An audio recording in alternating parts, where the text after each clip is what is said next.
প্রথমেই সবাইকে জানাই দীপাবলির প্রীতি শুভেচ্ছা এবং ভালোবাসা। এবার দীপাবলিটা আমার অতটা ভালো কাটেনি, ডাক্তারের কাছে যেতে যেতেই আমার দীপাবলি শেষ। তো সেই মতো আজকেও ডাক্তারের কাছে যাওয়ার জন্য রেডি হয়ে বেরিয়ে পড়েছিলাম বাড়ি থেকে। আর আজকে আমার সাথে যাচ্ছিল আমার ভাগ্নে এবং আমার মা। আমি জানি না এবছর আমাদের বাড়ি কোনো রিজন ছাড়াই একজনের শরীর খারাপ সারছে তো আরেকজনের ধরছে।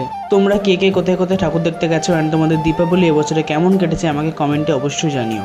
আজ তোমাদের কাছে আমার ভয়েসটা একটু আলাদা লাগতে পারে, ওই যে বললাম আমার শরীর খারাপ আর সারছে না। তো আমি যখন ভয়েস ওভারটা করছি তো আমার প্রচণ্ড পরিমাণে ঠান্ডা লেগেছে। আমরা বাড়ি থেকে আসার সময় যে টোটোটা ধরেছিলাম, কাকু মাঝ রাস্তায় এসে বলে যে আমাদের ঠিকানায় সে আর যাবে না।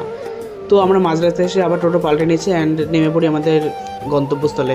তোমরা যারা যারা কৃষ্ণনগরে থাকো তারা হয়তো জায়গাটা অবশ্যই চেনো। তো আমাকে সবাই বলো কিন্তু এটা কোন জায়গা। দিন আমরা পৌঁছে যাই সেবা হোমিও ফার্মেসিতে। আসলে আমি আজকে একটু হোমিওপ্যাথি ডাক্তার দেখাতে এসেছি। আমার হাতে অনেক রকমের আঁচলি বেরিয়েছে, তো সেই জন্য আমি ডাক্তার দেখাবো। এখানে এসে থেকে প্রচুর পরিমাণে লাইন পড়েছে। আর জানা গেল যে ডাক্তার একটা পেশেন্ট 1 থেকে 1.5 ঘন্টা ধরে দেখে। তো বাড়ি থেকে যেহেতু কিছু খেয়ে আসিনি, এই জন্য রাস্তায় একটু চা বিস্কুট খেয়ে নিলাম। খিদে তো প্রচুর পেয়েছিল, কিন্তু আমি যেহেতু বাইরের খাবার খাই না, এই জন্য চা বিস্কুটটাই আমার ভরসা। এখানকার বিস্কুটটা ভালো লাগলো, চাটা কিন্তু অতটা ভালো ছিল না। তোমরা আমার মুখের রিয়াকশনটা দেখলেই বুঝতে পারবে। কিন্তু চাটা আমার ভালো না লাগলেও আমার ভাগ্নের বেশ ভালো লেগেছে। আর ডাক্তারের কাছে আসলে যেটা প্রধান কাজ, লাইন দেওয়া। আমিও লাইনে দাঁড়িয়েছিলাম, কিন্তু কিছুক্ষণ পরে একটা বসার জায়গা পেয়েছে, তো সেখানে বসে বসে অপেক্ষা করছিলাম। দিন আমরা শেষমেশ ডাক্তার দেখিয়ে বাড়ি যাই ওই রাত 10:30 নাগাদ। তার যাওয়ার সময় কিনে নিয়েছিলাম একটু ডালমুট। তো দেখা হচ্ছে পরবর্তী নতুন ভিডিওর সাথে।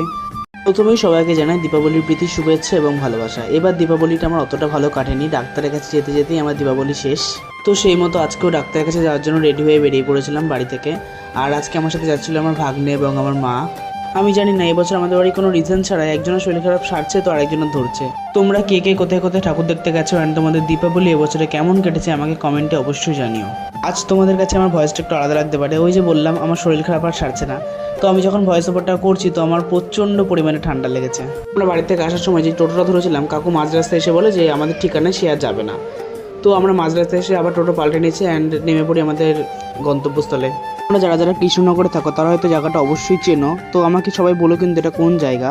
দিন আমরা পৌঁছে যাই সেবা হোমিও ফার্মেসিতে। আসলে আমি আজকে একটু হোমিওপ্যাথি ডাক্তার দেখাতে এসেছি।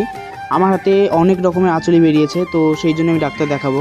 এখানে এসে থেকে প্রচুর পরিমাণে লাইন পড়েছে। আর জানা গেল যে ডাক্তার একটা পেশেন্ট 1 থেকে 1.5 ঘন্টা ধরে দেখে। তো বাড়ি থেকে যেহেতু কিছু খেয়ে আসিনি, এই জন্য রাস্তায় একটু চা বিস্কুট খেয়ে নিলাম। খিদে তো প্রচুর পেয়েছিল, কিন্তু আমি যেহেতু বাইরের খাবার খাই না, এই জন্য চা বিস্কুটটাই আমার ভরসা। এখানকার বিস্কুটটা ভালো লাগলো, চাটা কিন্তু অতটা ভালো ছিল না। তোমরা আমার মুখের রিয়াকশনটা দেখলেই বুঝতে পারবে। কিন্তু চাটা আমার ভালো না লাগলেও আমার ভাগ্নের বেশ ভালো লেগেছে। আর ডাক্তারের কাছে আসলে যেটা প্রধান কাজ, লাইন দেওয়া।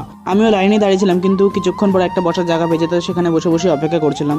দিন আমরা শেষমেশ ডাক্তার দেখিয়ে বাড়ি যাই ওই রাত 10:30 নাগাদ। তার যাওয়ার সময় কিনে নিয়েছিলাম একটু ডালমুট।